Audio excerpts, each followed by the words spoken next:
And we're back. After yesterday's feature race, the top 8 drivers have been reversed on the grid, setting up some exciting action as we launch into today's event, the sprint race.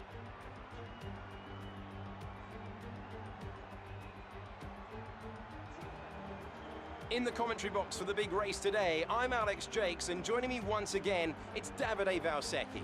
Davide, as well as being the 2012 GP2 champion, you also have experience as a test driver in F1. What would you say are the biggest differences for people fresh to the world of F2? Well, Alex, I think it's an exciting time in Formula 2 right now. For spectators, a lot of excitement comes from all the drivers being in the same car. That puts the emphasis on driver skills, meaning lots of overtakes, which means exciting race for us.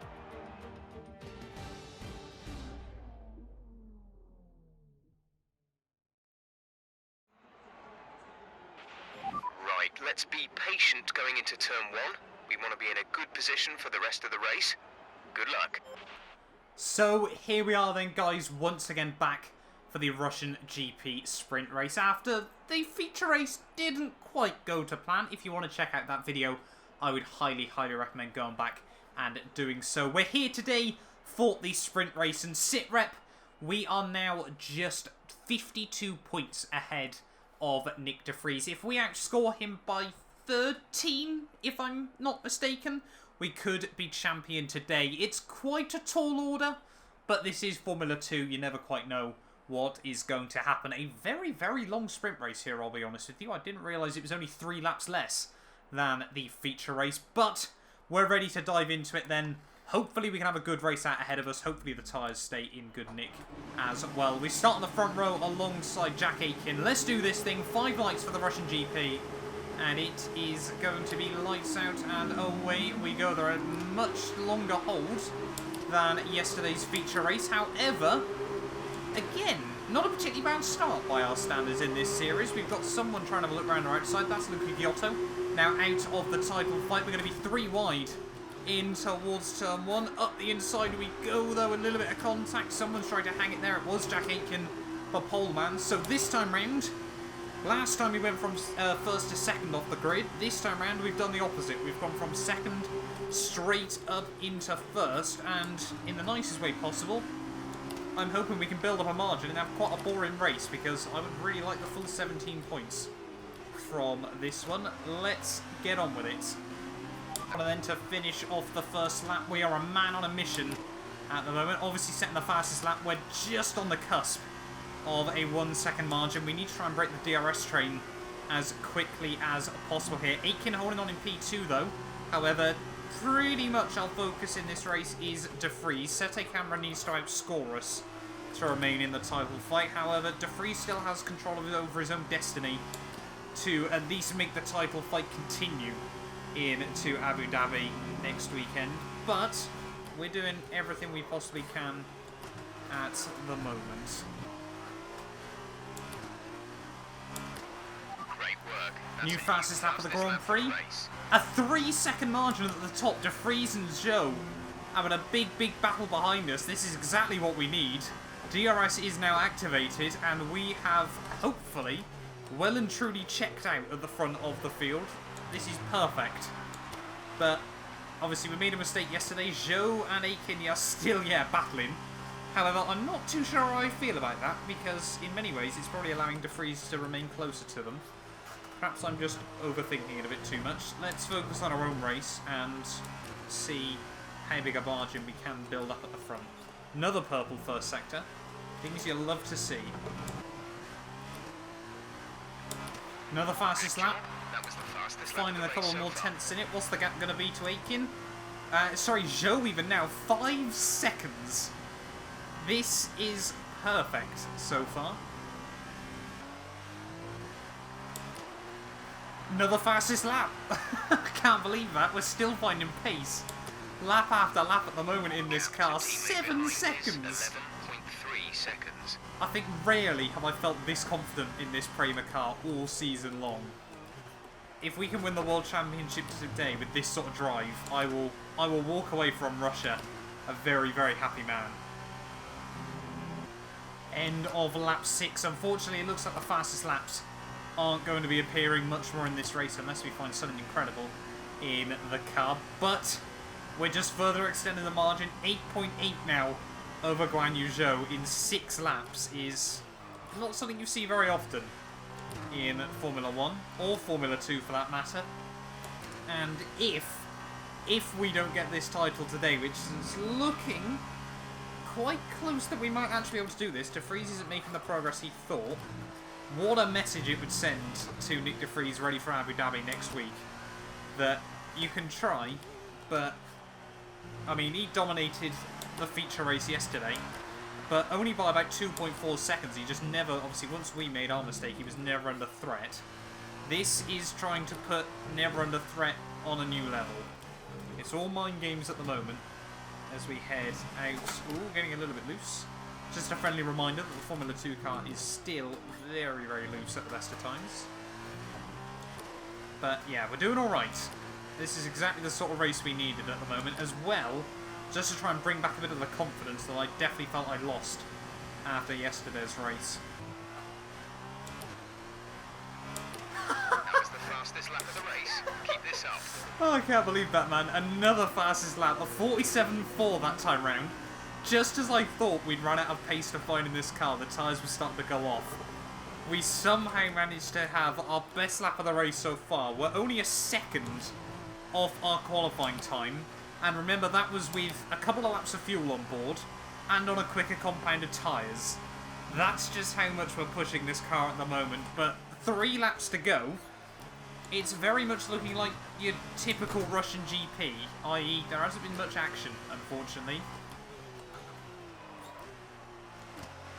But hopefully, I mean, we put on a bit of show in terms of just what you can get out of a Formula 2 car. But not long to go now. 2.5 laps left of this race. 12.5 second margin over Guan Yu Zhou. Have we had him on the podium this series? I do not know, in all honesty. Same can be said for Louis Delatrouse as well. Not too sure if either of them have been on the podium in this championship. But we're holding on at the moment. We're doing everything we need to, like we've done all race long. Let's just not make a mistake in the final couple of laps. On to the final lap then of the Grand Prix, and what could be Mick Schumacher's final lap without an F2 championship under his belt. If I'm not mistaken, De Vries is still in 7th place at the moment. It's been an up and down series up to this point. I know we've still got a couple of rounds to go at Abu Dhabi no matter what happens, but honestly, at the halfway stage of this series, I was really doubtful whether we'd even be able to, recover this championship. We'd made quite a few mistakes in the early races, but since then, the consistency's been there. We still make mistakes here and there. These F2 cars are tricky, as we've just proven once again, running horribly, horribly wide through those couple of corners. But we got our head down. We won, obviously, quite a few races. I remember Paul Ricard, obviously, that was quite a crazy one at the end of the day, where we accidentally managed to win that race. We accidentally pulled the strategy masterclass in that one. Silverstone, we had some fantastic battles around there with Antoine Hubert. Spa as well, there were a couple of crazy moments in that weekend. Obviously, Antoine Hubert winning the Belgian Grand Prix sprint race. But in towards the final sector here in Russia, De Vries is still 7th. He's got one of the Dams cars just ahead of him.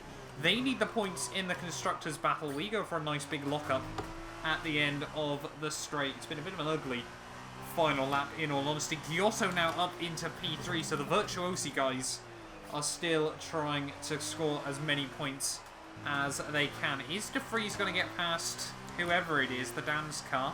He's gaining, but I don't think he's done enough at the moment. Is this going to be the moment we win the World Championship? Through the final corner, it is a dominant display in the Russian GP. Let's find out. That's P1. Race win. Well done.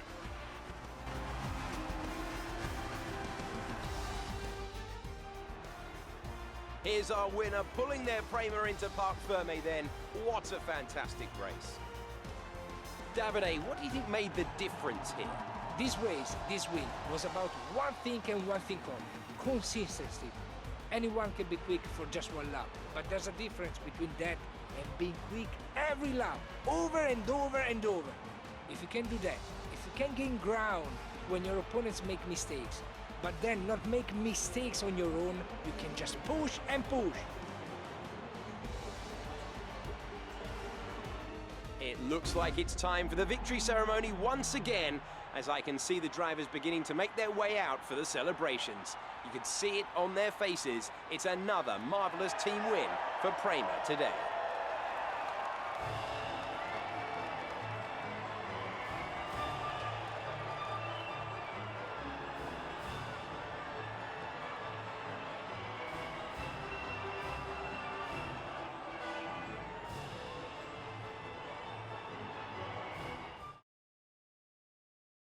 After this round of the World Championship, here's how things look in the drivers' table. It's a good result for Mick Schumacher, who extends his advantage at the top of the championship. And so, driver of the day then, Davide Valsecchi, who do you think you'd go for? It's got to be Mick Schumacher.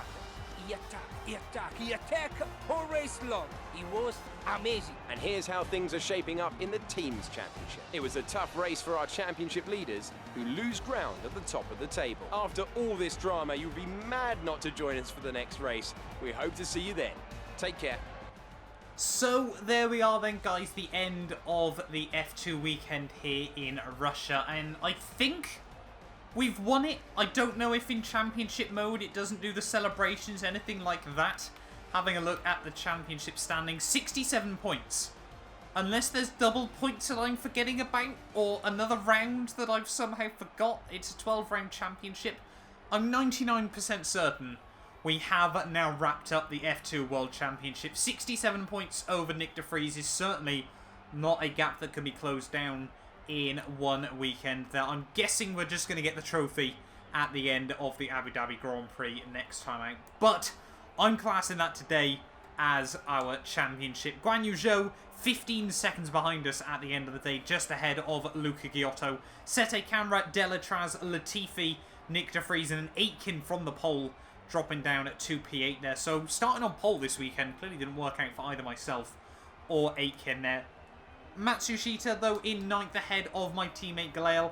Hubert, Alesi, Boccolacci, all three Frenchmen right next to each other at the end of the day, with Eilot and then Boshung, Correa, Raghunathan, Mazepin, Calderon and Jordan King finishing off the race results there. 43 back in the team's championship. We will do everything we can to try and close that gap up to Dams, but I think it's looking like a very, very tall order. But once again, though, guys, a huge, huge thank you for the continued support on the channel. Hopefully we can try and get a bit more content out over the next couple of weeks. I will be making an update video in the very near future just to explain my situation at the moment as to why content might be a little bit thin on the ground, but I'm hoping we shall wait and see. Thank you all so much for watching. Do get yourselves subscribed, and yeah, hopefully I will see you guys next time where we head to Abu Dhabi for the finale.